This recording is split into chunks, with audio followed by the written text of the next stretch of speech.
Breast pain ఉంటే breast cancer ఉన్నట్ట కాదు.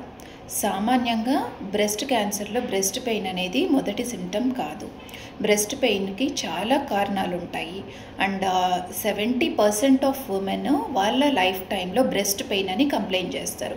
దీనికి కారణాలు యూజువల్గా హార్మోనల్ చేంజెస్, పీరియడ్స్ వచ్చే ముందు హార్మోనల్ ఫ్లక్చుయేషన్స్ వల్ల సైక్లికల్ బ్రెస్ట్ పెయిన్ అనేది ప్రతి నెల వస్తూ ఉంటుంది. Second is fibrocystic disease. ఇది కూడా హార్మోన్స్ వల్ల మన బ్రెస్ట్లో కొంచెం లంప్స్ లాగా ఏర్పడి పెయిన్ కాజ్ చేస్తూ ఉంటుంది. Third is pills, oral contraceptive pills. పిల్లలు పుట్టకుండా పిల్స్ యూజ్ చేస్తూ ఉంటారు. ఈ హార్మోన్ పిల్స్ వల్ల కూడా బ్రెస్ట్ పెయిన్ రావచ్చు.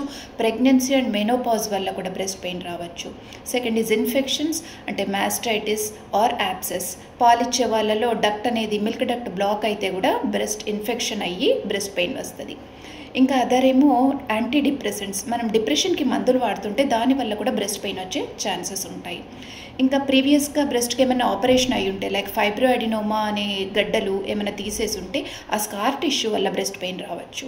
ఇంకా ఇంజురీ, మనకు నెక్కి, బ్యాక్, షోల్డర్కి దెబ్బ తాకినప్పుడు కూడా అది రేడియేషన్ ఎఫెక్ట్ వల్ల బ్రెస్ట్ పెయిన్ అనేది వస్తూ ఉండొచ్చు. And last is breast cancer. So రేర్గా బ్రెస్ట్ పెయిన్ అనేది బ్రెస్ట్ క్యాన్సర్ని ఇండికేట్ చేస్తుంది. వేరే వాళ్ళ చాలామందిలో అది not related to cancer, it's just due to these causes. So మీకు ఎప్పుడు డౌట్ ఉన్నా బ్రెస్ట్ పెయిన్ ఉంది అంటే వెళ్ళి డాక్టర్ని కన్సల్ట్ అయ్యి స్కాన్ అదేమన్నా అవసరమైతే చేయించుకోవాలి.